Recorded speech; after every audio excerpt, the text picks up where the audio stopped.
Bonjour à toutes et à tous et bienvenue pour cette nouvelle vidéo de beaucoup de choses.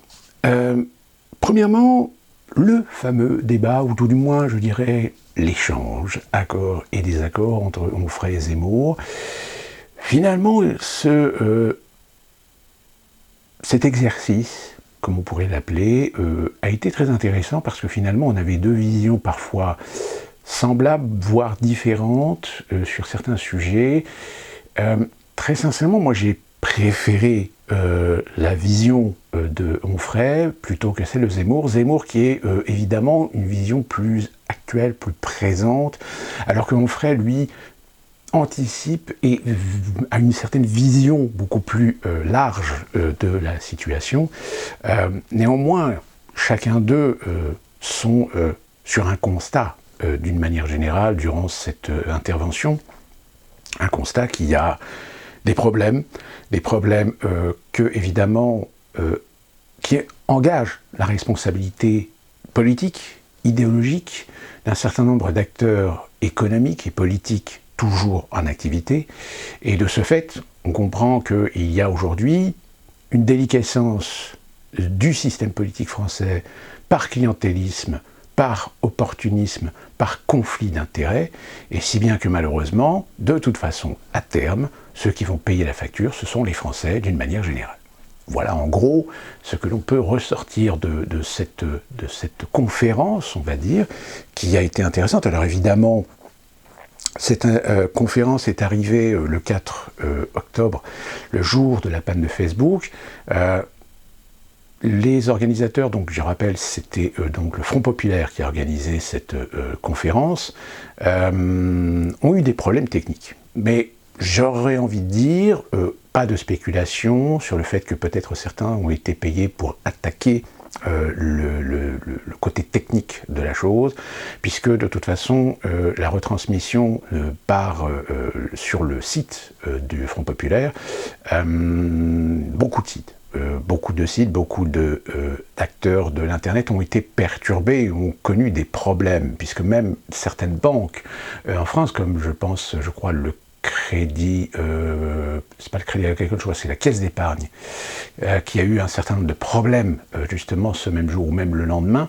Donc force est de constater que la panne de Facebook, pour en revenir à cette panne, il n'y a pas que Facebook qui a été apparemment, qui a eu des gros pépins. Même si Facebook a été le gros pépin de ce jour, il semblerait que, de par un certain nombre de rapports, un certain nombre de remontées d'informations, un certain nombre de sites, un certain nombre d'acteurs Internet ont eux aussi été confrontés à des problèmes techniques majeurs. Allez savoir qu'est-ce qu'il en a pu en être la cause.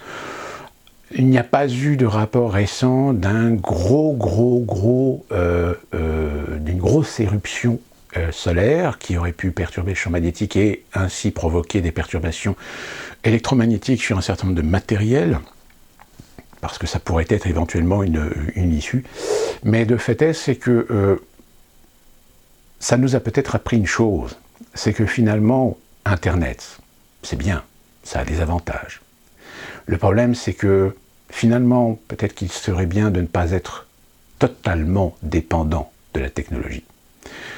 Je vous donne un exemple, c'est que moi personnellement, il y a certains livres aujourd'hui que j'ai en numérique, parce que ce n'est pas des livres que j'ai l'intention de garder, mais par contre, il y a d'autres livres que j'ai l'intention de garder, donc c'est pour ça que je continue à les acheter en papier. Parce que, bah oui, en effet, les technologies, c'est bien, sauf que le jour où vous n'avez plus d'électricité, à moins d'avoir des outils pour produire votre propre électricité et ainsi pouvoir alimenter vos outils numériques pour pouvoir continuer à lire des livres, lire des vidéos. Donc ça, c'est un sujet. C'est un sujet. Autre chose, on vient d'apprendre aujourd'hui que le gouvernement a déposé un projet qui devrait être jugé par le Parlement d'ici, je crois, le 13 octobre, pour une extension du pass sanitaire jusqu'au moins au printemps 2022. Moi, je vous le dis, de toute façon, il y a une volonté internationale, ou tout du moins dans le monde occidental, à digitaliser l'identité des citoyens de tous les pays. Et le pass sanitaire est un outil de digitalisation, un outil numérique pour vérifier, contrôler des informations vous concernant. Et oui, non mais, qu'on soit bien clair, le pass sanitaire aussi a un intérêt peut-être de vouloir essayer de dissuader les non-vaccinés de se vacciner. Mais le but premier du pass sanitaire, c'est de tester comment la population va accepter l'outil numérique. C'est ça l'objectif du pass. C'est pas de faire de la contrainte. La contrainte est une opportunité, est un opportunisme, est une méthode supplémentaire pour inciter, obliger les non-vaccinés à se vacciner. Mais le but premier, c'est de tester la résilience du peuple face à un outil numérique qui possède un certain nombre de données personnelles, qui plus est données de santé, et à usage d'un videur de boîte de nuit, à usage d'un agent de sécurité d'un centre commercial ou d'un cinéma. Donc voilà. Donc attendez-vous à ce que de toute façon, le pass sanitaire, vous en ayez encore jusqu'au moins les élections 2022. Du fait que si le pass est prolongé, ça va permettre au gouvernement d'imposer le pass dans les bureaux de vote. Donc si tu n'as pas de pass, tu ne pourras pas aller voter dans les bureaux de vote. En revanche, on va te donner la possibilité de voter par correspondance ou par numérique. Puisque on ne peut pas techniquement et constitutionnellement empêcher des gens de ne pas accomplir leur devoir démocratique. Donc l'État a la responsabilité d'offrir des substitutions pour permettre à chacun de pouvoir s'exprimer démocratiquement. Et sous couvert de cette justification, eh bien vous verrez qu'on remettra le vote par correspondance. Évidemment, je pense que vous n'êtes pas idiot pour savoir que ce que le vote par correspondance implique. L'ouverture, la grande porte ouverte à de la fraude. Zemmour monte dans les sondages. Moi, j'ai envie de dire, si vous ne comprenez pas désormais que Zemmour va avoir un rôle important sur cette présidentielle 2022, moi je suis désolé, mais en 3 semaines, quand on voit un candidat qui passe de 5% à 13%, voire 15%, voire plus, et qu'aujourd'hui vous commencez à avoir des presses qui commencent à envisager le scénario de voir Zemmour au 2e tour, je vous l'ai dit, il va se prononcer, je pense maintenant. Je pense qu'il n'a pas le choix. Il ne peut pas renoncer à ce stade, mais maintenant on va savoir qui le finance. Autre sujet, non des moindres, qui fait polémique depuis maintenant quelques jours, c'est évidemment ce fameux rapport concernant la pédocriminalité dans l'Église catholique française. Je dis bien française. Alors évidemment, force est de constater que là, ça confirme et je dirais affirme ce que l'on savait depuis très longtemps du problème de la pédophilie ou tout du moins du harcèlement sexuel ou d'attouchement sexuel sur mineurs de la part de certains membres de l'Église catholique, et que du fait que c'est la religion, du fait que c'est une Église, c'est le problème de la loi du silence, et je dirais même avec la complicité parfois de certaines institutions, même si encore en France, on a encore la séparation du pouvoir et de l'Église, et le pouvoir de la République ne peut pas passer à côté de ce genre de problème. Ce n'est pas le cas aux États-Unis. Aux États-Unis, il faut savoir que l'Église catholique, mais aussi au niveau des protestants et de tout ce qui est lié évidemment à toute la religion chrétienne d'une manière générale, il y a encore aujourd'hui ce gros problème, c'est-à-dire que certaines institutions au sein des communautés, et quand je dis communauté, ce sont évidemment ces ensembles de quartiers, c'est parfois ces regroupements de quartiers qu'on appelle communautés, community, comme on le dit en anglais, lorsqu'il y a ce genre de problème grave au sein de la communauté, eh bien il n'est pas rare que parfois eh bien on passe ça sous silence parce que ça serait remettre en question le pilier même, le fondamental même de la racine de la communauté, où souvent d'ailleurs ce sont des religieux qui en général ont une sorte de mainmise sur la bonne vertu de comportement et de bonne moralité dans ces communautés. Et ça touche, je le répète, et je l'affirme bien, ça touche aussi bien des communautés qui sont majoritairement blanches que parfois même des communautés afro-américaines, voire même des communautés étrangères, comme les Coréens par exemple. Il faut savoir qu'il y a quelques communautés chrétiennes coréennes qui sont présentes aux États-Unis, mais évidemment ils sont très très minoritaires, donc ce genre de problème ne les concerne que très rarement. Pour revenir à cette affaire donc, concernant la maison catholique française, ce qui est assez amusant étant évidemment un pléonasme, c'est de constater que ça arrive au bon moment. Nous sommes bientôt à la campagne présidentielle, le sujet de l'islam est évidemment un sujet sensible, tabou. Et comme par hasard, nous tombe dessus ce fameux rapport, qui incrimine évidemment l'Église catholique française. Et j'insiste bien, l'Église catholique française. Pourquoi ? Tout simplement parce que la France est la mère, la fille, est considérée comme étant la fille de l'Église catholique romaine. Donc quand on s'attaque à l'Église catholique, on s'attaque à la présence intrinsèque du catholicisme dans l'histoire de France. Oui, la France est une république. Oui, il y a la laïcité. Oui, il y a la séparation du pouvoir et de l'Église. Oui, la maison catholique française est aujourd'hui une entité considérée comme à n'importe quelle autre religion, séparée de l'autorité publique, de la vie publique. Enfin, ça, c'est sur le papier. Car on ne peut pas tirer un trait sur l'influence du catholicisme dans l'histoire de France. Donc c'est pour cette raison que lorsqu'on dit que la France et le catholicisme sont liés de l'histoire, de l'évolution, de la culture, eh bien c'est ce qui dérange. C'est ce qui dérange les milieux gauchos, c'est ce qui dérange les milieux anticléricaux.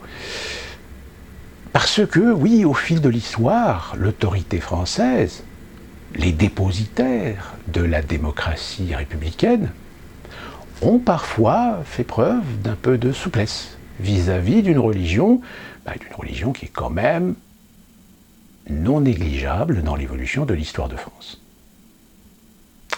À l'inverse du judaïsme et de l'islam. Le judaïsme et l'islam, vous diront certains, oui, elles ont quand même eu de l'influence. Mais oui, mais c'est une influence extrêmement minime. La France, comme un grand nombre de pays européens, est d'influence chrétienne.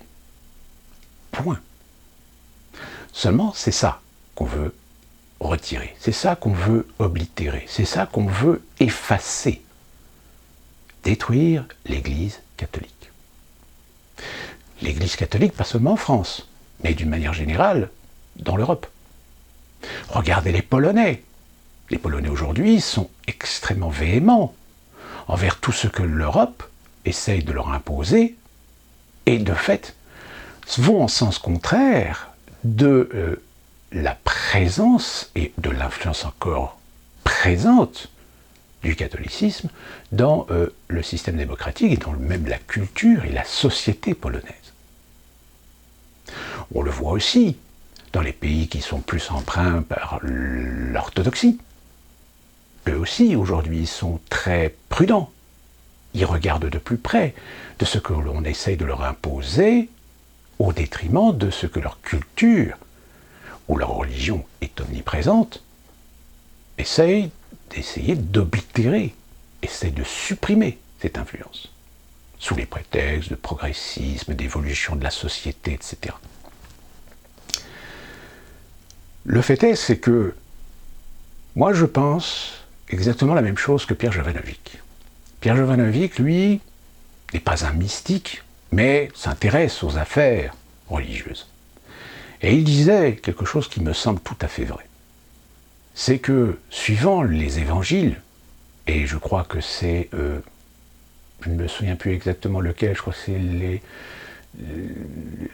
les évangiles de Jean, ou selon l'Apocalypse de Jean, ou quelque chose comme ça, je ne sais plus exactement, enfin si j'arrive à retrouver la référence, je vous la mettrai en bas. Mais il disait ceci, il disait, finalement, suivant cette référence, le dernier pape, finalement le dernier pape de l'Église catholique, c'était Benoît XVI. Parce que l'actuel pape, on ne peut pas franchement dire qu'il ait l'envergure et la carrure d'un pape. Je dirais même que on a fâcheuse tendance à croire que finalement, ce pape, Jean, est peut-être le premier pape de la nouvelle Église réformée au néolibéralisme.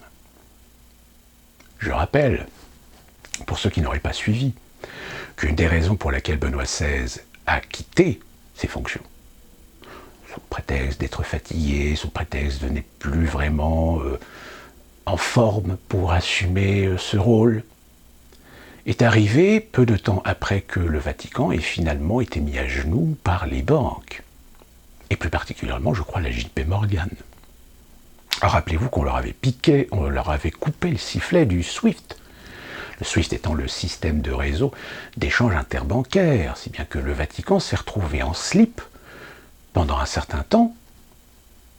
C'est-à-dire que les gens qui allaient au Vatican ne pouvaient plus payer avec leur carte bleue ni avec leur chéquier. Ils étaient obligés de payer en espèces.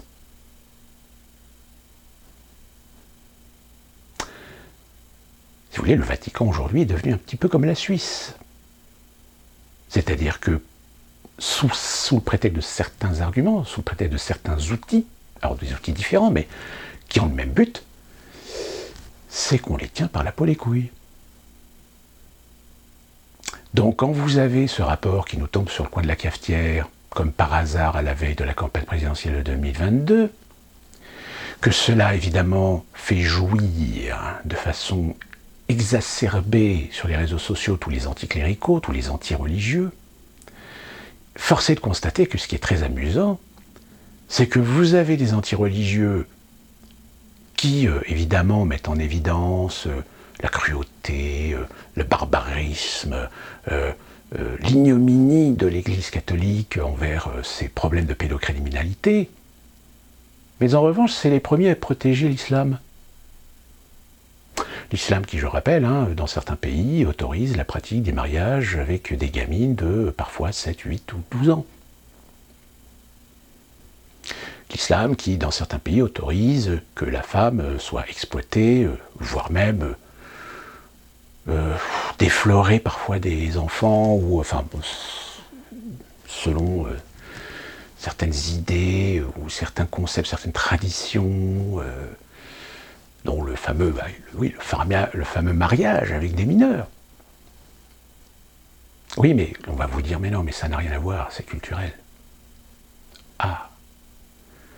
C'est-à-dire qu'en France, on condamne des adultes qui peuvent avoir des attouchements ou des relations sexuelles avec des enfants. Par contre, il y a d'autres pays où on l'autorise parce que c'est culturel. Il y a un moment donné où il faut être un petit peu cohérent. Donc évidemment, sur les réseaux sociaux, c'est assez amusant de voir la joute. La joute qu'il y a entre certaines personnes qui évidemment utilisent cet outil pour en rajouter sur l'Église catholique et finalement faire de l'amalgame. Et c'est là que finalement, et ça rejoint d'ailleurs ce que disait Onfray dans ce fameux forum ou dans ce fameux débat qu'il a eu avec Zemmour, et à un moment donné, Onfray met le doigt sur quelque chose de tout à fait vrai. C'est qu'on a tellement amoindri, tellement réduit la capacité de l'éducation nationale, de l'éducation générale, à donner du libre arbitre aux gens, de donner de la culture, moins un minimum de culture pour pouvoir penser par eux-mêmes, pour pouvoir réfléchir, avoir une démarche de pensée et d'esprit. Et bien le résultat il est là. C'est que vous avez des gens qui au bout d'un moment font de la généralité. C'est-à-dire qu'ils n'ont même plus le recul de se dire « Ok, ça arrive, ça existe. » Mais ça ne veut pas dire que tous les catholiques sont des pédophiles. Ça ne veut pas dire que tous les croyants sont des pédophiles. Ça ne veut pas dire que tous les curés, tous les prêtres, tous les cardinaux, archevêques sont des pédophiles. Le problème qui est posé, c'est que lorsqu'il y a au sein de l'Église un délit commis par un de leurs membres, eh bien ces membres font partie d'une communauté, et cette communauté, avec en partie le secret de la confession, eh bien peuvent s'extraire de leur responsabilité vis-à-vis, la revanche, de la loi. Ce qui est encore plus vrai en France. En France, on fait la guerre aux islamistes pour leur dire « vous devez vous soumettre à la loi de la République ». Il en devrait de même pour les catholiques vis-à-vis de crimes commis, mais qui sont confessés et sur lesquels il y a un secret. Le problème, et c'est là qu'est assez intéressant de voir la situation, c'est que personne sur les réseaux sociaux, je dis personne, ne met en évidence le fait que c'est de la responsabilité, c'est de l'état d'âme de celui qui reçoit la confession, soit de le garder sous le silence, soit d'en rendre compte aux autorités de la République. Car il faut savoir que oui, ça existe. Il y a des curés, il y a des prêtres qui rendent compte d'un crime commis par l'un de ces ouailles. Mais évidemment, ces gens-là, on n'en entend pas parler. On ne met pas les projecteurs sur eux.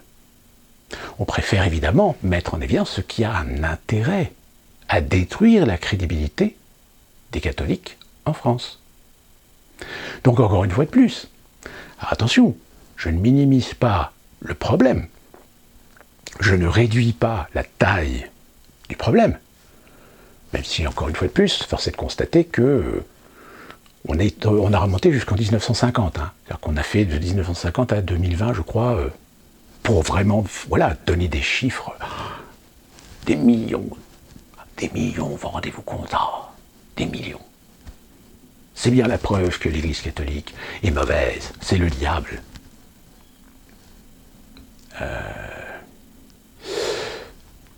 Le seul truc, c'est que, et c'est d'ailleurs ce que j'ai répondu à certains sur les réseaux sociaux, j'ai dit, de fait, les crimes sont établis. Charge à l'Église catholique d'en assumer les responsabilités. Pas seulement envers les autorités de la France, mais surtout envers elle-même. Mais ce qui est étrange, c'est que j'aimerais, moi, que les médias, ce que j'aimerais, c'est que les gens sur les réseaux sociaux qui sont en train d'allumer, de massacrer les catholiques, soient tout aussi loquaces envers la pédophilie organisée, celle que l'on connaît ou que l'on soupçonne. Et d'ailleurs, je m'étonne que beaucoup de gens qui s'évertuent à être très véhéments vis-à-vis de l'Église catholique sur ce sujet, en oublient l'affaire Epstein, en oublient l'affaire Autrou, ou l'affaire Dutroux aussi. Des affaires qui ont été enquêtées, qui ont été jugées, mais sur lesquelles il y a des flous. Je me réfère à ce que Carl Zéro aujourd'hui fait avec ses organismes médias, c'est de faire des enquêtes, c'est de mettre des faits et de poser des questions, justement sur ces sujets. Mais là, évidemment, récemment, Carl Zéro est passé dans certains médias, mais vu ce qu'il disait, hop, terminé. Hors de question qu'il repasse sur un plateau télé. Aux États-Unis, c'est pareil. L'affaire Epstein n'est toujours pas finie. Si Epstein s'est auto-suicidé, on a toujours Ghislaine Maxwell qui est toujours entre les mains de la justice. Et ça fait depuis bientôt 2 ans qu'ils essaient de trouver quelque chose à négocier avec elle pour qu'elle parle. Sauf qu'elle ne veut pas parler. Elle ne veut pas parler parce qu'elle sait pertinemment que si elle décide de parler en négociant quelque chose avec la justice américaine, il ne se passera pas 24 heures sans qu'elle aussi s'auto-suicide. Mais ça, les médias, évidemment, n'en parlent pas. Ils n'en parlent pas parce qu'on sait qu'en France, nous avons des spécimens dont nous connaissons, dont on a des soupçons, dont il existe des légendes ou des mythes sur leurs préférences, sur leur goût prononcé sur la chose. Mais là encore, comment se fait-il que des journalistes n'aient pas osé aller fouiller la merde pour nous confirmer les choses? Je ne nommerai pas de nom ici, car je pense que nous sommes tous au courant de qui nous parlons. Mais évidemment, là où est encore plus la subtilité de la chose, c'est quand ces mêmes personnes s'amusent à condamner les autres pour des crimes qu'ils ont commis, que eux-mêmes commettent. Donc j'ai envie de dire, cela confirme ce que je vous disais depuis maintenant plusieurs vidéos, cette campagne présidentielle, elle va être barbare. Tous les coups vont être permis, même les coups bas, même les récupérations idéologiques, même les manipulations. On se rend compte aujourd'hui que nous avons des gens qui défendent Macron, qui le protègent, qui le soutiennent, qui sont de plus en plus hors sol. On constate que les candidatures présidentielles s'accumulent avec une grande majorité de gens qui eux aussi sont complètement hors sol. Mais c'est voulu, comme je vous l'ai dit. Diluer l'électorat du premier tour. Et force est de constater une chose, c'est que lorsqu'on voit ces fameux sondages sur Zemmour, eh bien, force est de constater que le fameux scénario qu'on pourrait considérer comme complètement utopique, de voir Zemmour au deuxième tour en tant que option de remplacement, en tant que plan B sur Marine Le Pen, finalement, n'est plus tellement aussi abracadabrantesque. Ça prend tout d'un coup une nouvelle tournure. Donc tout ça pour dire que je confirme et j'affirme, je ne suis pas un défenseur de l'Église. Je ne suis pas un défenseur de l'Église catholique. Je ne suis même pas un religieux. Seulement, il y a une chose qu'il faut bien comprendre. C'est que la sagesse, c'est savoir être tolérant. Savoir accepter, savoir comprendre, savoir maîtriser les savoirs, afin de mieux percevoir l'importance que peut avoir une communauté, que peut avoir une tradition, que peut avoir une culture sur une nation, sur un pays. J'en ferai cette comparaison. La France est peut-être le pays européen le plus libéré des influences religieuses, contrairement à certains de nos voisins européens. Mais force est de constater qu'on ne peut pas non plus renier ce qu'a été l'influence de la religion dans l'histoire d'un pays. Comme je vous l'ai dit, n'oubliez pas que les mouvances laïques sont nées de la chrétienté, sont nées dans la chrétienté. À partir du moment où certains ont commencé à poser des questions en disant pourquoi cette soumission? Pourquoi de temps en temps ne pas remettre en question certains dogmes? Pourquoi ne pas autoriser à se poser des questions? À partir de ce moment-là, c'est là qu'est née la laïcité. La laïcité, la volonté et la détermination du choix, de la liberté de ses propres convictions, de cette liberté de ne pas se soumettre à la loi de la religion, à l'influence de la religion, à la domination de la religion. Elle est là, la laïcité. Et elle a trouvé, évidemment, je dirais, ses renforts par l'intermédiaire de certains philosophes, de certains sociologues, et a trouvé son apothéose, évidemment, avec l'époque des Lumières, avec la Révolution française. Ça, évidemment, c'est indiscutable. Mais comme je vous l'ai dit dans une vidéo concernant justement la laïcité, c'est que qu'est-ce qui fait la laïcité? Si ce n'est les hommes, si ce n'est les institutions. Ces institutions sont détenues, gérées, contrôlées par des gens qui, à un moment donné, dans l'histoire, ont des intérêts. La Révolution française a voulu détruire l'Église catholique. Elle a voulu détruire la religion. Elle n'y est pas arrivée. La Révolution russe a voulu détruire la religion, a voulu occulter la religion ou la présence de la religion dans la nouvelle société bolchevique. Ils ont échoué. Vous ne pouvez pas,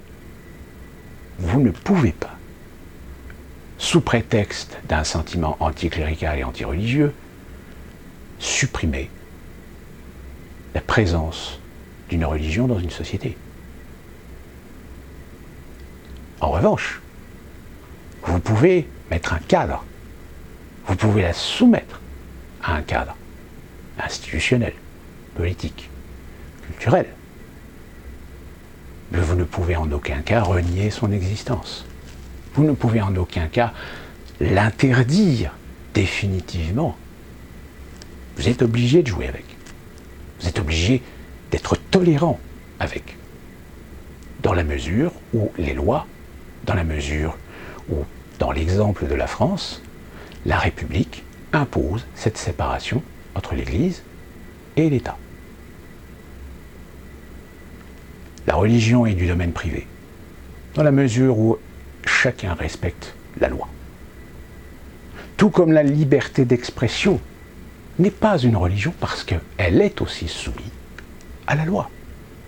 Je rappelle, la Déclaration des droits de l'homme et du citoyen stipule bien à l'article 4 que nous avons la liberté d'opinion, d'expression, que l'on ne peut pas nous astreindre, on ne peut pas nous blâmer, qu'on ne peut pas nous chasser pour nos idées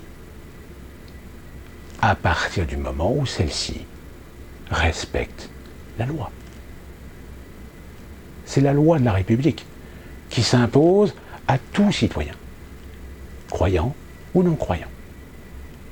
Alors, évidemment, il y a ce prêtre qui a fait la connerie de dire que le secret de la confession se mettait au-dessus de la République.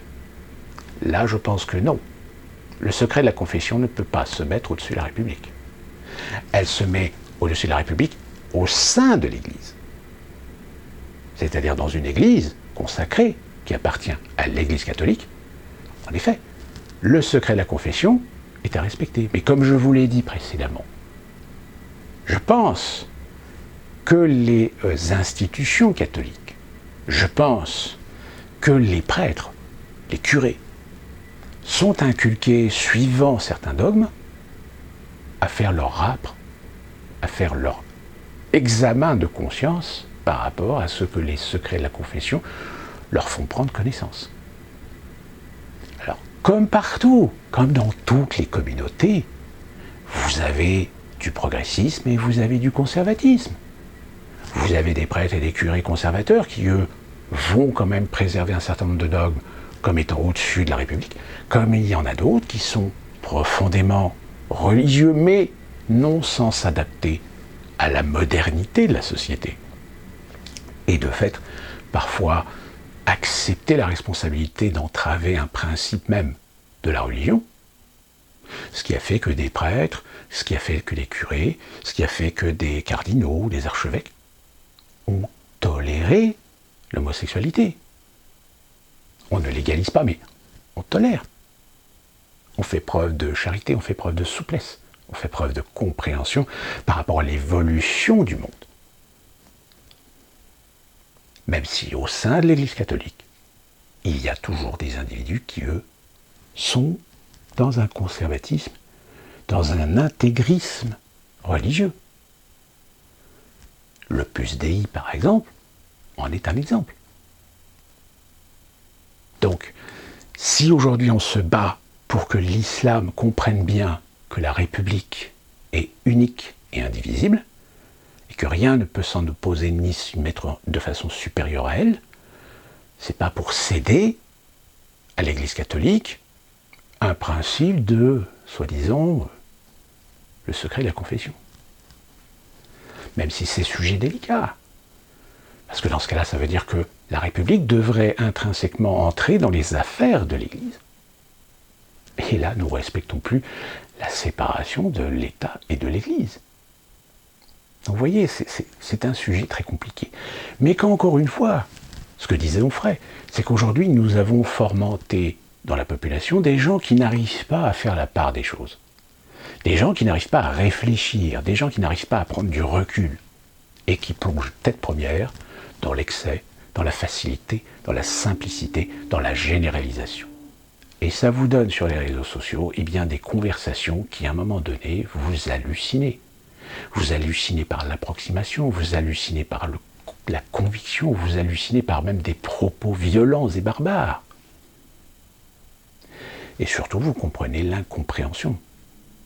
L'incompréhension, finalement, qu'ont des individus, et parfois même des individus, qui abordent le sujet sous un angle presque commun, mais qui à un moment finissent par rentrer en conflit parce qu'ils n'arrivent pas à coordonner finalement leur perception des choses et finissent par rentrer en opposition. Alors qu'ils abordent un sujet sur lequel ils comprennent qu'il y a un problème, mais en revanche, ils n'ont pas soit les connaissances, soit la culture, soit les éléments, soit la réflexion sur la chose, sur le sujet, pour un moment admettre que finalement, vous pourriez vous entendre parce que vous prenez conscience tous les deux d'un problème et sur lequel il faut réfléchir sur des solutions, mais que parce que vous êtes conditionné, parce que vous êtes endoctriné par des idéologies de simplification, par des idéologies qui sont tout aussi parfois radicales que ce que parfois, je dirais, la capacité humaine à un moment donné de se servir de ce qu'elle a dans le cibolo, c'est-à-dire un cerveau, de savoir reconnaître que le problème n'est pas simple, qu'il est compliqué, et que toute chose compliquée nécessite de réfléchir, d'étudier, d'analyser, de connaître les tenants, les aboutissants, de comprendre pourquoi c'est comme ci, pourquoi c'est comme ça, comment c'est devenu comme ci, pourquoi ça s'est transformé comme ça. Et en revanche, au moment du bilan, savoir faire des choix. Or, vous le savez aussi bien que moi que nous sommes dans des sociétés consuméristes et que parfois le choix est quelque chose de très compliqué pour certaines personnes. Que le choix est quelque chose de compliqué. Pourquoi ? Parce qu'il nécessite à la fois une prise de bénéfice, mais aussi un risque de conséquences. Or, nous sommes dans des sociétés où nous avons réussi à créer des gens qui sont complètement déresponsabilisés et de ce fait veulent les avantages, mais pas les inconvénients. Et c'est un peu comme, je dirais, une recette de cuisine. Si vous mettez tout ça dans une manifestation, eh bien oui, dans une manifestation, vous trouverez des gens qui ont des perceptions ou des concepts complètement différents, ou qui ont une approche tellement simpliste, tellement primitive que, oui, c'est ceux-là qu'on considère être des idiots, des stupides. Des idiots et des stupides qu'on transforme en populistes, en nationalistes, en gens d'extrême droite, en gens nauséabonds. Parce que, justement, du fait d'un manque de culture, du fait d'un manque de réflexion, du fait d'un manque de recul, ils ont une certaine primitivité à voir les choses et les expriment telles qu'ils les pensent. Et ça rejoint finalement ce que disait Onfray. C'est que nous sommes confrontés aujourd'hui à une déculture. Et la conséquence de cette déculture, c'est que tout d'un coup, nous avons parfois des gens qui, parce qu'ils sont exposés, parce qu'ils ont une tribune, parce qu'on leur donne des responsabilités, malheureusement, ils n'en font pas un très bon usage. Voire même, ils finissent par contribuer à cette déliquescence, la déliquescence de l'honorabilité de la position qu'on leur a donnée, de la destruction de la crédibilité du statut qu'on leur a donné. Ça aussi, c'est quand même important.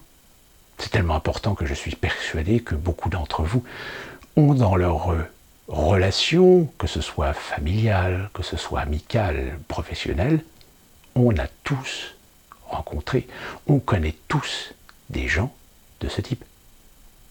Des gens qui croient tout savoir, des gens qui sont sûrs que par leurs convictions ils sont du bon côté de la barrière, mais qui sont incapables d'avoir un raisonnement cohérent, qui sont incapables à un moment donné de réagir intelligemment face à une contradiction, face à une opposition. Que, en règle générale, ce sont des gens qui finissent par s'énerver, qui finissent par être vulgaires, qui finissent par vous insulter parce que, finalement, vous les avez coincés dans un retranchement de leur propre contradiction, de leur propre incapacité, à un moment donné, à développer, à justifier, à expliquer leurs convictions, à les étayer, à les sourcer. Le seul problème, c'est qu'aujourd'hui, la question qu'on doit se poser, c'est combien sont-ils? Quelle est leur proportion? Ça, c'est une question évidemment que personne n'abordera dans les débats grand public, dans ces débats que nous verrons à la télévision. Ces questions de fond, des fonds d'ailleurs que Zemmour traite, explique. C'est pour ça d'ailleurs que de temps en temps, ils essaient de lui couper la parole, parce qu'il explique, il démontre, il argumente. Et du fait qu'il donne les piliers, les bases de son raisonnement, ensuite on comprend pourquoi il pense ceci. Alors après, on peut être d'accord ou pas d'accord, c'est pas le problème. C'est le problème du raisonnement. Zemmour explique de A jusqu'à Z sa position, ses opinions. Mais ça, vous remarquerez que dans les débats politiques, en règle générale, en 90% des cas, ce sont des idées de conviction. C'est-à-dire que ce sont des gens qui vous expliquent leurs convictions à eux, parfois même expliquent des convictions qu'ils croient être la généralité, qu'ils croient être la réalité de terrain, mais sans l'argumenter, sans le démontrer, de leur propre bonne foi, de leurs expériences, de leur stature, de leur légitimité professionnelle, de leur expertise. Oui, sauf que malheureusement, aujourd'hui, il y a des gens qui sont des experts, il y a des gens qui sont des professionnels, et qui, surtout pendant l'époque de la pandémie, nous ont démontré qu'ils étaient des menteurs, qu'ils étaient des véritables arracheurs de dents, et qui, en plus de ça, se sont même parfois contredits eux-mêmes, sans même devoir s'excuser. Donc comment voulez-vous, aujourd'hui, avoir la confiance des Français lorsque vous vous permettez aujourd'hui de continuer à avoir du discours politique traditionnel? Eh ben non, ça ne fonctionne pas. Donc malheureusement, avec cette affaire de pédocriminalité dans l'Église, qu'on dévoile, qu'on lève le voile, que l'on admette, que l'on fasse un mea culpa sur la chose. Bien sûr, là-dessus, rien à contester. Mais en réalité, on se rend compte qu'on est en train de faire de l'instrumentalisation. Pour une fois de plus, taper sur l'Église catholique, taper sur un des piliers, un des fondements de l'histoire de la France et de sa culture. Et enfin, je vais terminer cette vidéo pour vous donner une information qui va être, je dirais, assez importante à avoir en tête dans les prochains mois. Aïe, c'est ceci. Ceci, c'est la liste des principaux instituts de sondage, ces mêmes instituts de sondage qui vont vous faire des sondages à tire-larigot pour vous dire que Macron reprend 2 points, perd 3 points, que Zemmour arrive à 17%, etc. Sauf qu'évidemment, voilà aussi les propriétaires de ces instituts de sondage.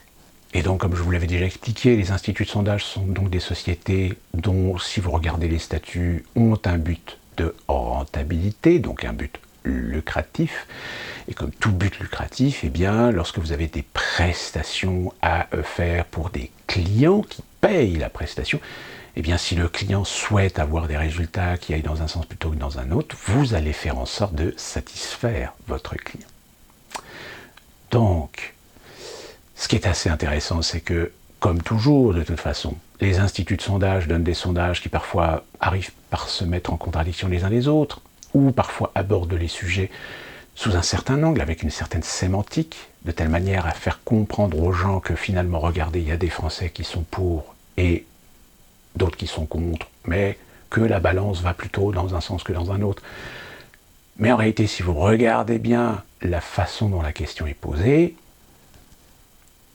là, évidemment, ça suscite quand même une certaine réflexion sur la façon de percevoir le sondage, suivant comment la tournure de la question a été posée. Et surtout, quand on vous donne la garantie que le sondage a été effectué sur un échantillon de personnes par rapport à l'âge, par rapport à l'échelle sociale, à le type d'activité, etc. Le problème, c'est que comment ces instituts de sondage ont-ils la possibilité ou l'autorisation de pouvoir collecter des informations sur les personnes, en sachant qu'évidemment les personnes peuvent donner leur consentement. Leur consentement que l'institut de sondage enregistre ou mémorise des données qui les concernent.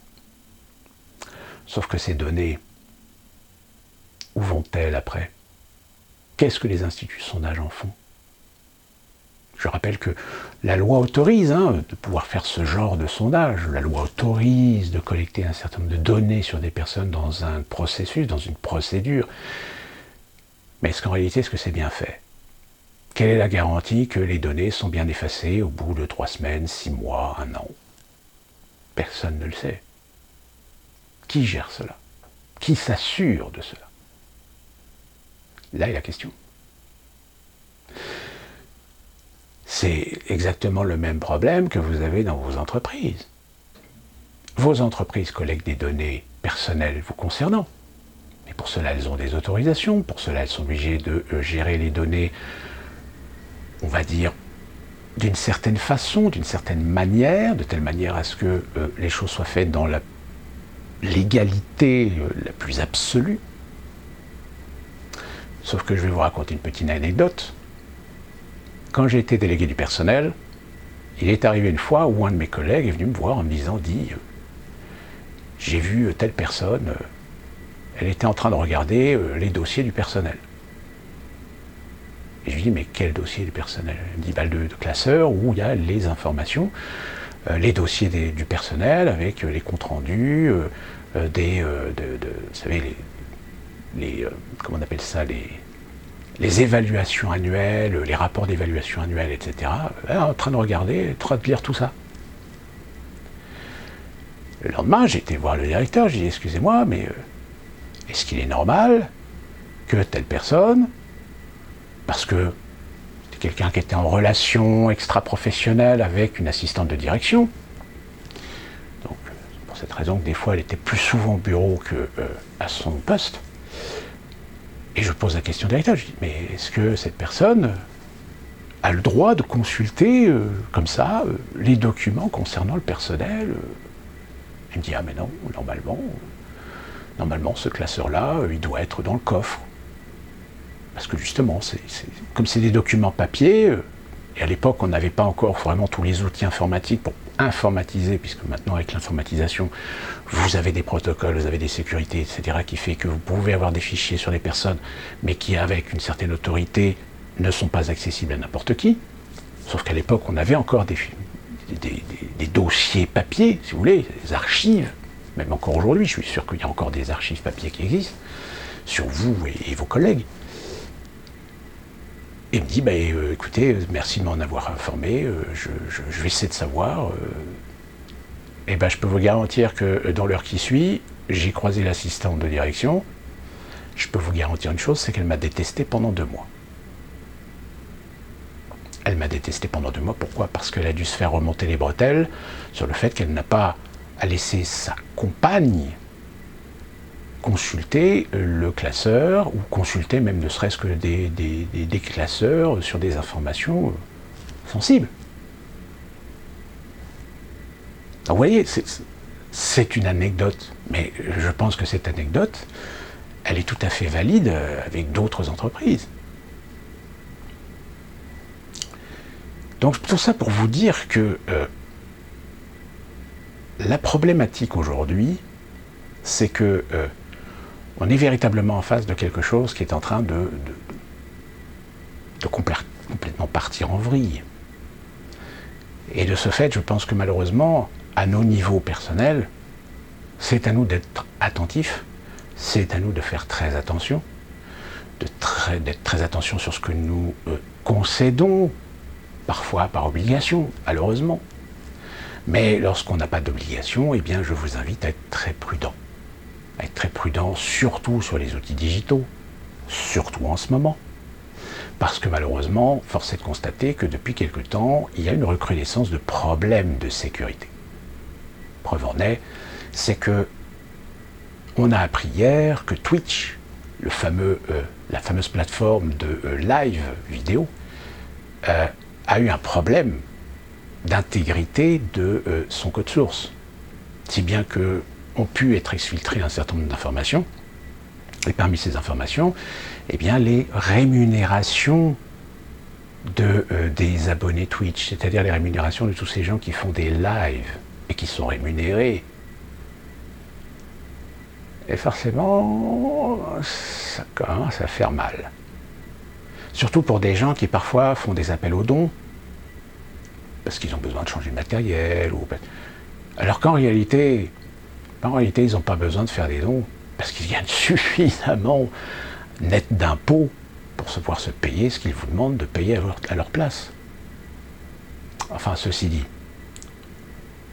on en reparlera de toutes ces choses-là. Pour cette vidéo, c'est terminé. Et d'ici là qu'on se retrouve très prochainement pour une prochaine vidéo. Que puis-je vous souhaiter d'autre si ce n'est... Préparez-vous à la 3e dose.